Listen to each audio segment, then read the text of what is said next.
السلام عليكم ورحمة الله وبركاته. الحمد لله رب العالمين. الصلاة والسلام على رسول الله. أما بعد. கண்ணியம் பொருந்திய குர்ஆனுடையவர்களே, அல்லாஹ் சூரா மரியமில் கூறுகிறான், அவருக்கு ஏற்பட்ட பிரசவ வேதனை அவரை ஒரு பெரிய மரத்தின் பால் கொண்டு வந்தது. அப்போது ஜிப்ரீல் அலைஹிஸ்ஸலாம் அவர்கள் அவருக்கு கீழே இருந்து, மரியமே கவலைப்படாதீர்கள், உம்முடைய இறைவன் நிச்சயமாக உமக்கு கீழ் ஒரு சின்ன ஆற்றை உண்டாக்கி இருக்கின்றான் என்று கூறினார்.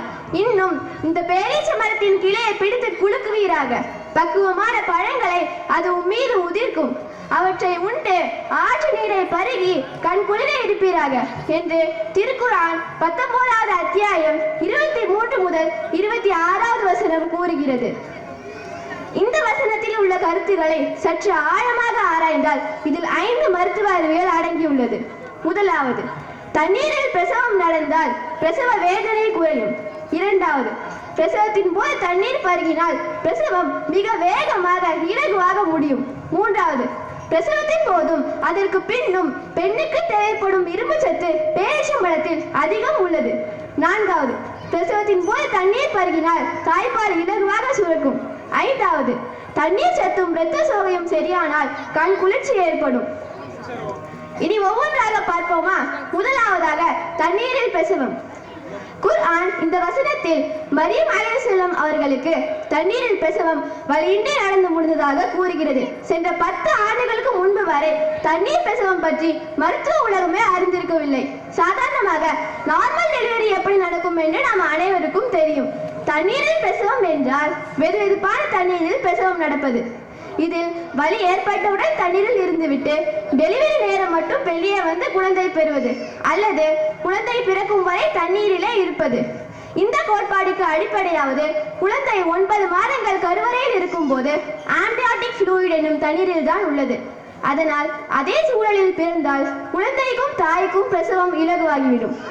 தண்ணீரில் இருக்கும் போது ஆக்சிடோசின் என்ற ஹார்மோன் நார்மலை விட அதிகமாக சுரக்கப்பட்டு கர்ப்பப்பை வெகு சீக்கிரம் சுருங்கி கருப்பை வாய் இலகுவாக விரிந்து வலி குறைந்து விரைவாக பிரசவமாகிறது. தண்ணீர் பிரசவத்தால் தாய்க்கு ஏற்படும் நன்மைகள். தண்ணீரில் மூழ்குவதால் இரத்த அழுத்தம், மன அழுத்தம் குறைகிறது. தண்ணீர் பெண்ணின் கீழ்ப்பகுதி நன்கு மிருதுவாக உதவுவதால் அந்த பகுதியில் பிரசவத்தால் காயம் ஏற்படுதல், தையல் போடுதல் போன்ற தேவைகள் வெகுவாக குறைகிறது. அதனால் அந்த பெண்ணிற்கு பிரசவத்தின் போது நல்ல கவனமும் ஒத்துழைப்பும் கிடைக்கிறது. தண்ணீர் ஒரு தனிமையான உணர்வை பெண்ணுக்கு ஏற்படுத்துவதால் அந்த பெண்ணின் பயம், மன உளைச்சல் போன்றவை வெகுவாக குறைகிறது. தாயின் உடல் வலியை குறைக்கும் என்டார்பின் என்னும் வேதிப்பொருள் உருவாக தண்ணீர் உதவுகிறது. குழந்தைக்கு பயன் என்ன? குழந்தை கருவறைக்குள் இருந்த அதே தண்ணீர் சூழ்ந்த நிலை கிடைக்கிறது. குழந்தைக்கு ஆக்சிஜன் கிடைப்பதால் மூளை வளர்ச்சி நன்றாக இருக்கும். மகப்பேறு மருத்துவ உலகிற்கே ஜாம்பவானான royal college of obstetrics and gynaecology என்ற இங்கிலாந்து நாட்டில் உள்ள அமைப்பு இதை பெரிதாக ஆதரித்து உள்ளது. இரண்டாவதாக, பிரசவத்தின் போது தண்ணீர் பருகுவதால் உண்டாகும் பயன்கள்.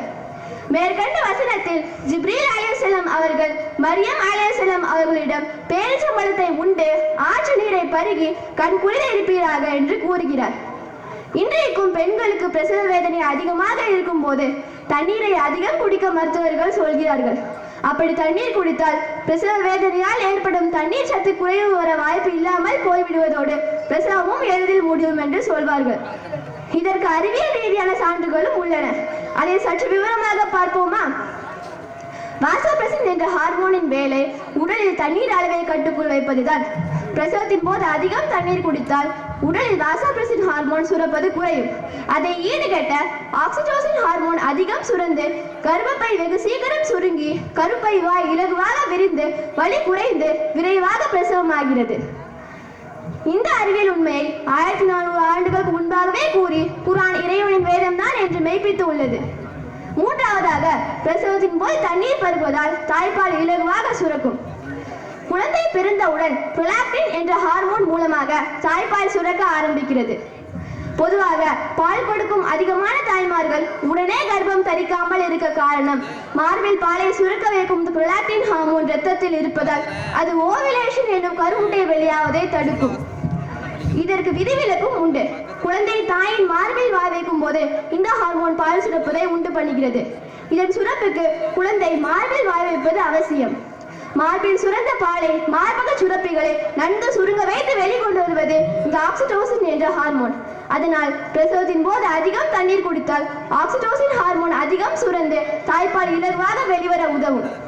அடுத்ததாக பேரிச்சம்பழம். வானவர் ஜிப்ரீல் மரியம் அலைஹிஸ்ஸலாம் அவர்களிடம் பேரிச்சம்பழத்தை உண்டு கண் குளிர இருப்பீராக என்று கூறுகிறார். பிரசவத்திற்கும் பேரிச்சம்பழத்திற்கும் உள்ள தொடர்பை பற்றி பார்ப்போமா?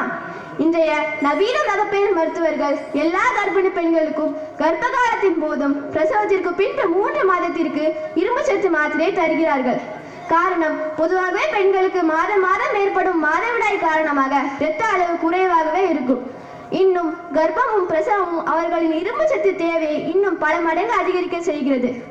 அந்த தேவையை உடலால் ஓரளவுக்கு மேல் உற்பத்தி பண்ண முடியாது. அதனால் இரும்பு சத்து மாத்திரைகள் கொடுக்கப்படுகின்றன.